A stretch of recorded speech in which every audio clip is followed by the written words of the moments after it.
Matthew 24, verses 1 through 35. The destruction of the temple and signs of the end times. Jesus left the temple and was walking away when his disciples came up to him to call his attention to its buildings. "Do you see all these things?" he asked. "Truly I tell you, not one stone here will be left on another. Every one will be thrown down." As Jesus was sitting on the Mount of Olives, the disciples came to him privately. "Tell us," they said, "when will this happen, and what will be the sign of your coming and of the end of the age?" Jesus answered, "Watch out that no one deceives you. For many will come in my name, claiming, 'I am the Messiah,' and will deceive many. You will hear of wars and rumors of wars, but see to it that you are not alarmed. Such things must happen, but the end is still to come. Nation will rise against nation, and kingdom against kingdom. There will be famines and earthquakes in various places. All these are the beginning of birth pains. Then you will be handed over to be persecuted and put to death, and you will be hated by all nations because of me. At that time, many will turn away from the faith and will betray and hate each other. And many false prophets will appear and deceive many people.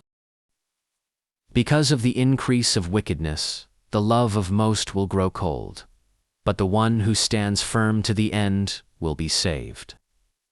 And this gospel of the kingdom will be preached in the whole world as a testimony to all nations, and then the end will come. So when you see, standing in the holy place, the abomination that causes desolation, spoken of through the prophet Daniel, let the reader understand, then let those who are in Judea flee to the mountains. Let no one on the housetop go down to take anything out of the house. Let no one in the field go back to get their cloak. How dreadful it will be in those days for pregnant women and nursing mothers. Pray that your flight will not take place in winter or on the Sabbath. For then there will be great distress, unequaled from the beginning of the world until now, and never to be equaled again. If those days had not been cut short, no one would survive. But for the sake of the elect, those days will be shortened. At that time, if anyone says to you, 'Look, here is the Messiah,' or 'There he is,' do not believe it. For false messiahs and false prophets will appear and perform great signs and wonders to deceive, if possible, even the elect. See, I have told you ahead of time. So, if anyone tells you, 'There he is, out in the wilderness,' do not go out. Or, 'Here he is, in the inner rooms,' do not believe it. For, as lightning that comes from the east is visible even in the west, so will be the coming of the Son of Man. Wherever there is a carcass, there the vultures will gather. Immediately after the distress of those days, the sun will be darkened, and the moon will not give its light. The stars will fall from the sky, and the heavenly bodies will be shaken. Then will appear the sign of the Son of Man in heaven. And then all the peoples of the earth will mourn when they see the Son of Man coming on the clouds of heaven, with power and great glory.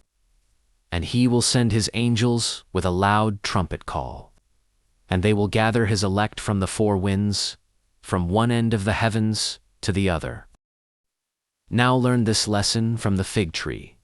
As soon as its twigs get tender and its leaves come out, you know that summer is near.